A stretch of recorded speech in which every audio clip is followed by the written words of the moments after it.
عمر کی شہادت ہے.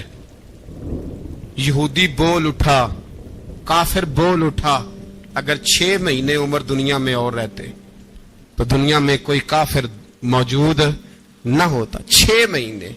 اور جب اس بطل جلیل کا جنازہ اٹھا, اللہ بخاری پڑھیے نا, اللہم ارزقنا شہادت فی سبیلک, اللہ بسترے کی موت نہ دینا, شہادت کی دینا.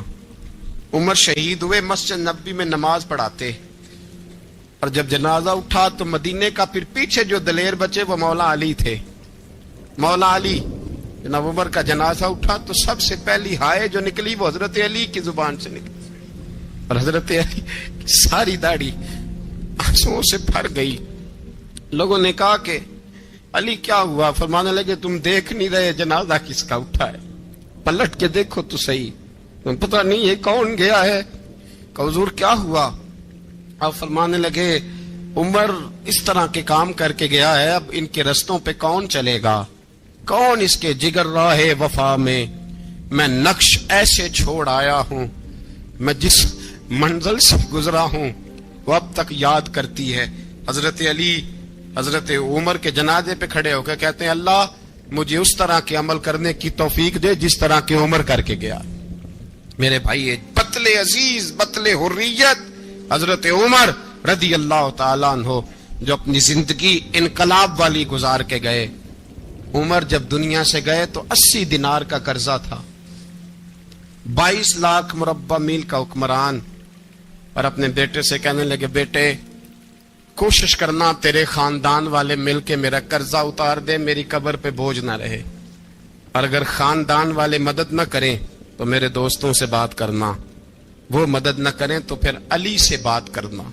ان کا پیار آپس میں اتنا, اور تو اختلاف ثابت کر رہا ہے. 80 دینار کا قرضہ چھوڑ کر حضرت عمر دنیا سے گئے, اور جاتی دفعہ کہہ گئے میرے بعد میرے بچوں کو حکومت کے مشورے میں بھی شامل نہ کرنا, حکومت کے مشورے میں بھی میری اولاد شامل نہ ہو. اتنا بڑا شخص اتنا بڑا رنگ دے کے 1 محرم کو جب عمر فاروق کا وصال ہوا تو بیٹے سے کہنے لگے اماں عائشہ سے جا کے کہو میرا بھی نبی پاک کے روزے میں دفن ہونے کو دل کرتا ہے. ایک قبر کی جگہ ہے اماں جی نے اپنے لیے رکھی ہے, بخاری ہے بخاری. حضرت عائشہ کے پاس صاحبزادے گئے, کہنے لگے اماں جی عمر کو زخم لگ گیا ہے, حالت بڑی پریشانی والی ہے. وہ کہتے ہیں اگر اماں اجازت دیں. سید عائشہ رو پڑی, فرمانے لگی کہ وہ اپنی قبر کی جگہ تو نہیں نہ کسی کو دیتا, پر عمر نے کمال ہی بڑا کیا. اسے کہو جاؤ گنبد خضرا میں قیامت تک جو مصطفیٰ پہ اور ابو بکر پہ سلام پڑے گا وہ تجھ پہ بھی سلام پڑھ کے جائے گا, جاؤ میں نے جگہ دی. اعلیٰ حضرت فاضل بریلوی رحمت اللہ علیہ فرماتے ہیں وہ عمر جس کے آداب شیدہ شکر, اس خدا دوست حضرت پہ لاکھوں سلام, اس خدا دوست حضرت پہ. آپ یقین کریں ممبر پہ بیٹھا ہوں, حضرت عمر کا جب نام لیتا ہوں تو میرے وجود کے رونگٹے کھڑے ہو جاتے ہیں. حضرت عمر کی زندگی جب پڑھتا ہوں تو لگتا ہے خدایا ایسے شخص بھی دنیا میں آئے. کہ حضرت عمر رضی اللہ تعالیٰ عنہ کا آج یوم شہادت ہے. میرا تو دل کرتا تھا کہ فجر سے باتیں شروع ہوں اور سارا دن ہی عمر کی باتیں ہوتی رہیں, سارا دن جناب عمر کی باتیں, سارا دن. اس لیے کہ ذکر جناب عمر کا ہوگا پر راضی اللہ کے رسول ہوں گے. میرے رسول پاک علیہ السلام سب کے لیے ہی دعا مانگتے ہیں نا, حضور کی دعا عام ہے, لیکن مصطفیٰ کریم نے کعبے کا غلاف تھام لیا اور غلاف کعبہ کو حضور نے سینے سے لپٹایا اور سینے سے چمٹا کے کہا اللہ میں نے تو کبھی سوال ہی زیادہ نہیں کیے, میں کرنے آیا ہوں, مجھے عمر دے دے, عمر دے دے. حضور نے مانگ کے لیا. اور پھر جب جس کو حضور مانگے اللہ سے, حضرت عوف بن مالک اشجعی ایک صحابی ہیں, حضرت عوف بن مالک رضی اللہ تعالیٰ عنہ فرماتے ہیں کہ جناب ابو بکر صدیق کا زمانہ تھا تو میں نے خواب دیکھا, میں نے خواب میں جناب عمر کو دیکھا, اور میں نے دیکھا کہ کوئی کہنے والا کہہ رہا ہے کہ عمر وہ ہے کہ اللہ کے رستے میں کوئی اسے جتنا مرضی برا بھلا کہے یہ پرواہ نہیں کرتا. کس کے رستے میں؟ بولے سارے. اس کا مطلب ہے اللہ کے رستے میں لوگ برا بھلا بھی. قرآن مجید نے کہا وَلَا يَخَافُونَ لَوْمَةَ لَائِمٍ, کچھ لوگ ایسے ہیں جو برا بھلا کہنے والوں کی پرواہ نہیں کرتے. اور دوسری بات میں نے یہ دیکھی کہ عمر خلیفہ بنے گا، اور تیسری بات میں نے خواب میں یہ دیکھی کہ عمر شہید بھی کیا جائے گا، عمر شہید بھی ہوگا۔ یہ میں نے 3 باتیں خواب میں دیکھی۔ فرماتے ہیں میں نے آ کے خواب حضرت ابو بکر صدیق کو سنائی، وہ خلیفہ تھے۔ وہ کہنے لگے ٹھہر جا، میں عمر کو بلاتا ہوں، اس کے سامنے دوبارہ سنانا، اس کے سامنے۔ فرماتے ہیں میں نے بلایا حضرت عمر فاروق کو، آ کے بیٹھے، خواب شروع ہوا۔ کہ ایک بات تو میں نے یہ دیکھی کہ آپ ملامت کرنے والے کی پرواہ نہیں کرتے، دوسرا آپ خلیفہ بنے گے۔ جناب عمر کہنے لگے چپ کر، ابو بکر کے سامنے ہی کہہ رہا ہے، چپ کر، خلیفہ کے سامنے ہی کہہ رہا ہے۔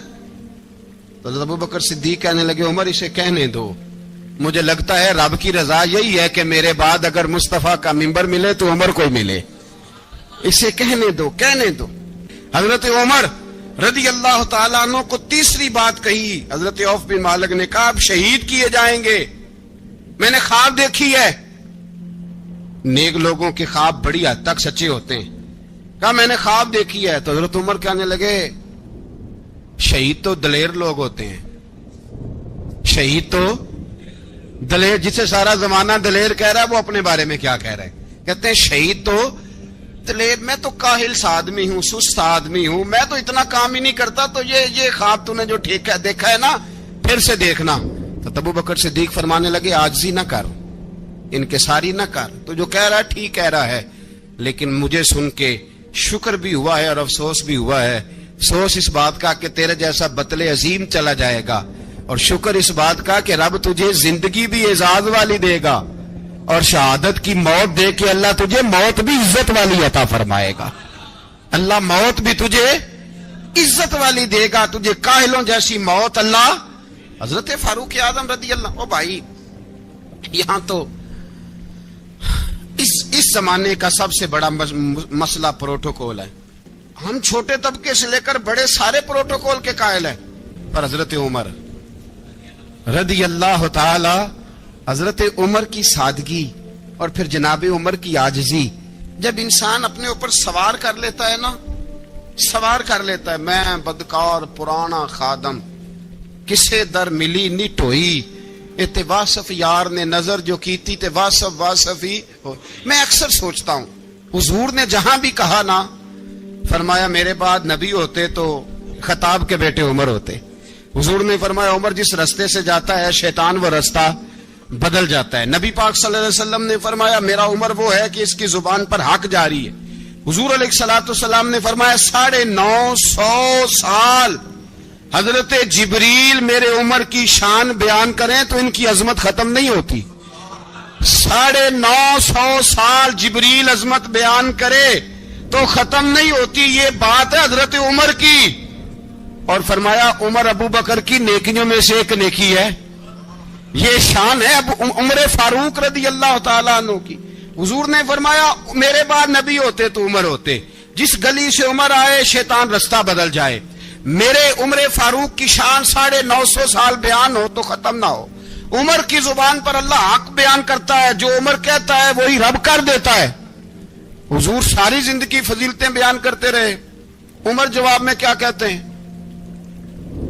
کوئی بتائے نا کہ یہ والی حدیثیں کبھی عمر نے بھی روایت کی ہوں کہ حضور نے میرے بارے میں یہ کہا ہے۔ یہ روایتیں وہ روایت نہیں کرتے، ان سے جب لوگ کہتے عمر تیری بڑی بات ہے تو عمر رو پڑتے، کہتے میں تو اونٹ چرانے والے باپ کا بیٹا ہوں، میں تو اونٹ چرانے والے باپ کا بیٹا، اونٹ چرا۔ اس سے آگے عمر گئے ہی نہیں ساری زندگی، اس سے آگے لفظ ہی نہیں ادا کی۔ اور میں تو بھائی اونٹ چرانے والا، میرا باپ تو اونٹ چرایا کرتا تھا، 10 اونٹ تھے، میری ڈیوٹی ہوتی تھی، سنبھالے نہیں جاتے تھے، ابا ڈنڈوں سے مارتا تھا۔ ساری زندگی عمر حج کرنے گئے، ایک خشک تنا کھجور کا عمر فاروق رضی اللہ تعالیٰ عنہ نے اس کو اپنے کلاوے میں لیا، رونے لگے۔ لوگوں نے کہا عمر کیا ہوا؟ فرمانے لگے یہاں میں اونٹ چرایا کرتا تھا، یہاں میں اونٹ چراتا تھا، 10 اونٹ سنبھالے نہیں جاتے تھے۔ دیکھو رسول اللہ کی شان، آج ساری امت چلانے کا طریقہ عطا فرما دیا ہے، ساری نظریے سے پیار۔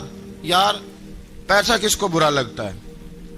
سارے صحابہ مل کے آئے، کہنے لگے عمر فاروق سے کہنا ہے نبی پاک کے زمانے میں تو ظاہراً غربت تھی، ابو بکر کے دور میں بھی غربت تھی، اب تو بڑا محال ہے۔ عمر سے سفارش کرو کہ عمر نیا کرتا پہنا کرے. ملکوں کے سفیر آتے ہیں, عمر وہی پھٹی پرانی چادر اوڑھ کے اور وہی کئی جگہ پہ پیبند لگے سوٹ پہن کے سفیروں کے سامنے بیٹھ جاتا ہے. عمر کو مشورہ دو, طے ہو گئی بات. سب نے جب مشورہ دے لیا تو سارے کہنے لگے یہ بتاؤ شیر کی مونچھ کو ہاتھ کون لگائے گا؟ کہنا کس نے ہے؟ بندہ بھی تو ڈھونڈو نا. نے کہا جناب میرا یہ خیال ہے کہ مولا علی شیر خدا کہیں گے, کیونکہ جس شخص کی عمر کو سب سے زیادہ حیا کرتے دیکھا وہ شیر خدا مولا علی ہے رضی اللہ تعالی علی کہیں گے. اس لیے کہ جناب علی تو کئی دفعہ جب گفتگو کرتے تھے تو حضرت عمر چپ کر جاتے تھے اور فرماتے تھے علی نہ ہوتا تو میں ہلاک ہو جاتا. تو کہا علی سے کہو. جناب علی شیر خدا کو بلایا. کس کام کے لیے جی؟ اللہ اکبر. یہ ذرا آپ نے اس دور پہ اس بات کو ذرا لاکا جناب ان سے کہیں کہ زیادہ نہیں, ایک کرتا نیا پہن لے. سفیر آتے ہیں, وزیر آتے ہیں تو ایک کرتا نیا پہن لے. حضرت علی کو بلایا. آپ فرمانے لگے کوئی اور بات ہوتی تو میں کہہ دیتا, یہ والی میں نہیں کہہ سکتا. کوئی اور ہوتی تو میں عمر کو کئی دفعہ کہہ دیتا ہوں, جلال میں بھی تو سن, یہ والی میں نہیں کہہ سکتا. میں تمہیں ایک مشورہ دیتا ہوں. کہ وہ کیا؟ کہنے لگے سیدہ عائشہ صدیقہ سے کہو, وہ مومنوں کی ماں ہیں, عمر ٹالے گا نہیں. اماں جی سے جا کے کہا اماں جی نیا کرتا عمر سے کہیں پہن لیں. وزیر آتے ہیں, بڑے بڑے لوگ, تو چلو کوئی حرج نہیں. اماں جی نے کہا اچھا کوئی بات نہیں میں بلا لیتی ہوں. جناب عائشہ نے پیغام بھیجا. جب خادم نے کہا نا مصطفیٰ کے گھر سے پیغام آیا ہے, تو 20 لوگ بیٹھے تھے. عمر کانپتے ہوئے اٹھے, کانپتے دوڑے. حضرت عائشہ پردے میں تھی تو فرماتی ہیں عمر اتحیات کی حالت میں بیٹھ گئے. کہا اماں جی دیر تو نہیں ہو گئی مجھے آنے میں؟ کہا نہیں ٹائم پہ آ گئے ہو. کس لیے بلایا تھا؟ کہا عمر دیکھو غربت کے معاملات اور ہوتے ہیں, جب اللہ آسانی دے تو کوئی چیز استعمال کرنا حرام نہیں ہوتی, اگر حرام ہے تو بتاؤ. کہا نہیں اماں جی حلال ہی ہے. تو فرمایا پھر اتنے سفیر آتے ہیں, مشیر آتے ہیں, اب تو مال غنیمت بڑا آتا ہے, ڈھیر لگ جاتے ہیں مسجد میں, تو چل ایک نیا کرتا تم بھی پہن لیا کرو. اور آپ نیا کرتا پہنو گے تو دھاک بیٹھے گی غیروں پر. تو صحابہ کا مشورہ ہے کہ آپ نیا لباس پہنے. اماں جی کہتی ہے میں نے حکم دیا تو عمر چپ کر گئے, گردن جھک گئی. تھوڑی دیر کے بعد سیدنا عمر فاروق نے سر اٹھایا تو داڑھی پہ آنسو گر رہے تھے, رو پڑے. کہنے لگے پاک محبوب کی پاک بیوی جیسے حکم کرتی ہو میں حاضر ہوں, پر مجھے وہ والا لباس پہنانا جو میرے مصطفیٰ نے پسند فرمایا ہے.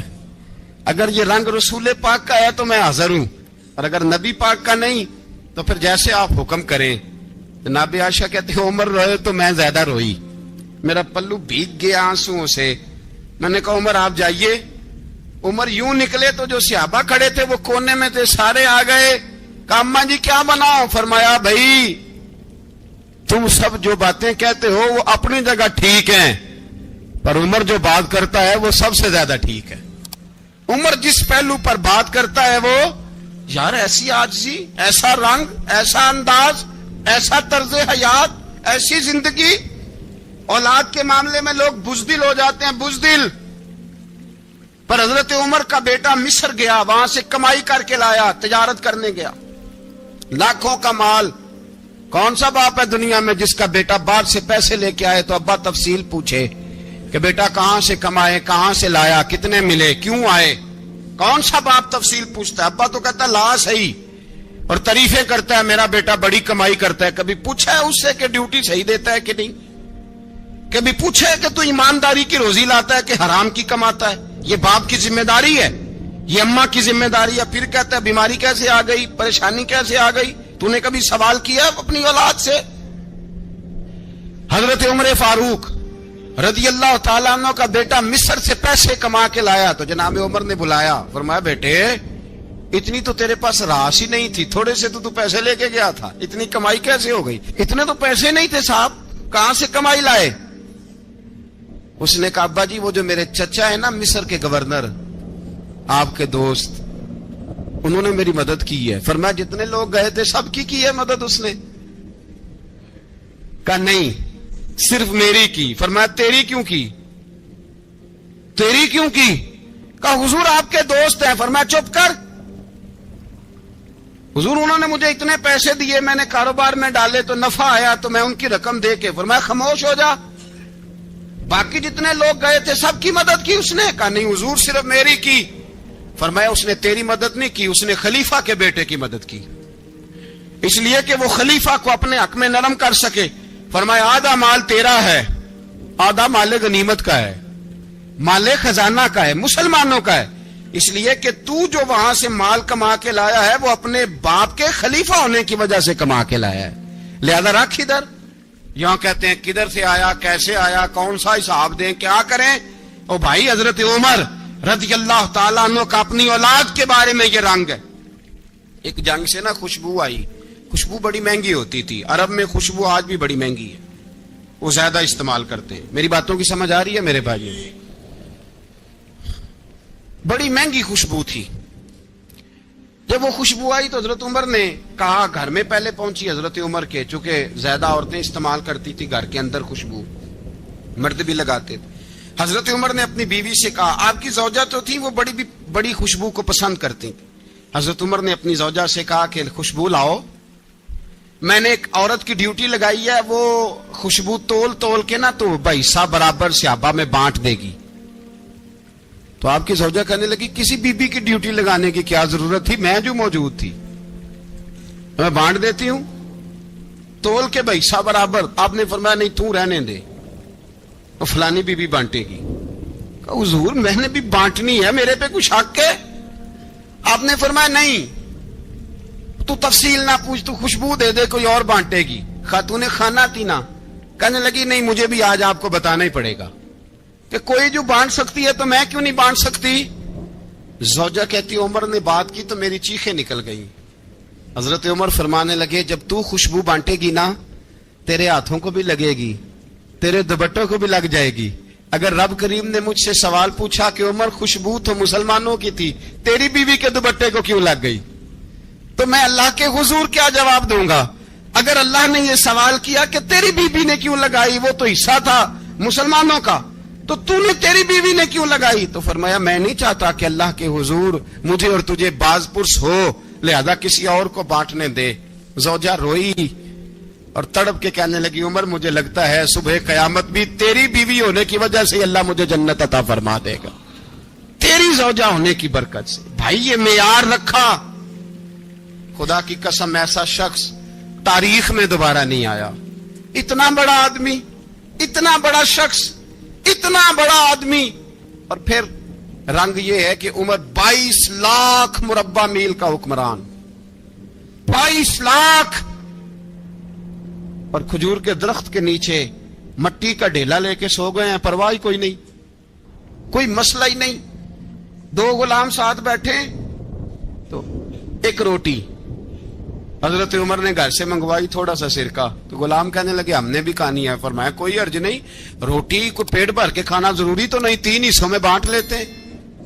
ایک آدمی آیا ہوا تھا مصر کا رہنے والا ملنے کے لیے, اس نے پوچھا عمر کدھر ہیں, تو کہا وہ ادھر جاؤ مسجد میں بیٹھے ہوں گے. اور واپس آیا تو کہنے لگا وہاں تو 3 غلام بیٹھے ہیں, ایک روٹی بانٹ کے کھا رہے ہیں, لگتا ہے کئی دنوں سے روٹی نہیں ملی. کہا 3 غلام تو کوئی نہیں, وہاں 2 ہی تھے, تیسرے تو امیر المومنین تھے. اس نے کہا نہیں 3 غلام ہیں, کپڑے بھی ایک طرح کے پہنے ہوئے ہیں, بلکہ 2 کے تو پھر صحیح ہیں, تیسرے کے تو زیادہ ماڑے ہیں. کپڑے بھی ایک طرح کے, کھانا پینا بھی ایک طرح کا, اور ان کا نشست برخاست بھی ایک طرح کی ہے, لہذا کوئی فرق نہیں. حضرت ابو ہریرہ کہتے ہیں میں لے کے آیا, اور جناب عمر کو جب میں نے کچی زمین میں تامت سمیٹ بیٹھے دیکھا تو میں رو پڑا. میں نے اس مصر سے آنے والے کو کہا تو اس کے جلوے دیکھ, اگر اس کی ذات میں اتنا حسن ہے تو محمد عربی کا مقام کیا ہوگا. یہ مقام غور ہے, مقام غور. ایک آدمی کو آپ نے دیکھا آنکھوں سے نابینا ہے اور بھیک مانگ رہا ہے, تو حضرت عمر کو نظر آ گیا. فرمایا کون ہو؟ اس نے کہا میں یہودی ہوں. فرمایا بھیک کیوں مانگتے ہو؟ کہا جب تک تندرست تھا مسلمانوں کو جزیہ دیتا تھا, بوڑھا ہو گیا ہوں کیا کروں. حضرت عمر نے گھوڑے کی پشت پہ بٹھایا, کافر کو گھوڑے کی پشت پہ بٹھایا اور بٹھا کے مدینے لائے. حضرت علی شیر خدا وزیر خزانہ تھے. فرمایا علی اس کا وظیفہ جاری کرو. کہا یہ کون ہے؟ فرمایا یہ یہودی ہے، لیکن یہ ہمیں جزیہ دیتا رہا، بوڑھا ہو گیا بیچارہ، بھیک مانگنے پہ مجبور ہے، ہماری حکومت کے اندر رہتا ہے، اس کا پورا وظیفہ جتنا خرچہ اتنا وظیفہ لگاؤ۔ حضرت علی کہتے ہیں میں وظیفہ لگا رہا تھا اور وہ میرے نبی کا کلمہ پڑھ رہا تھا، وہ رسول اللہ کا کلمہ پڑھ رہا تھا۔ یہ مزاج، یہ نہیں کہ کافر۔ حضرت عمر نے گورنروں کو خط لکھے تھے کہ زبردستی کسی کو مسلمان نہیں کرنا، جہاں ان کی عبادت گاہیں بنی ہو گرانی نہیں، کوئی مندر کوئی گرجا ضائع نہیں کرنا۔ بات دور نکل جائے گی، اور میں اپنے مضمون پہ رہتا ہوں۔ اہل بیت کا پیار اگر سکھایا ہے تو جناب عمر نے سکھایا ہے رضی اللہ تعالی عنہ۔ امام حسن ملنے، آپ یقین کریں میں جب اس واقعہ کو پڑھتا ہوں تو میرا دل جھوم جاتا ہے۔ میں کہتا ہوں یار ڈاڈا ہونا اپنی جگہ پہ، عشق ہونا اپنی جگہ پہ، انسان کا باوقار ہونا اپنی جگہ، جہاں کھڑے ہونا تھا وہاں یہ کھڑے ہوتے تھے، اور جہاں جھکنا تھا وہاں یہ ان لوگوں میں اقبال نے کہا تھا تیری نگاہ ناز سے دونوں مراد پا گئے، عقل غیاب و جستجو، عشق حضور و اضطراب۔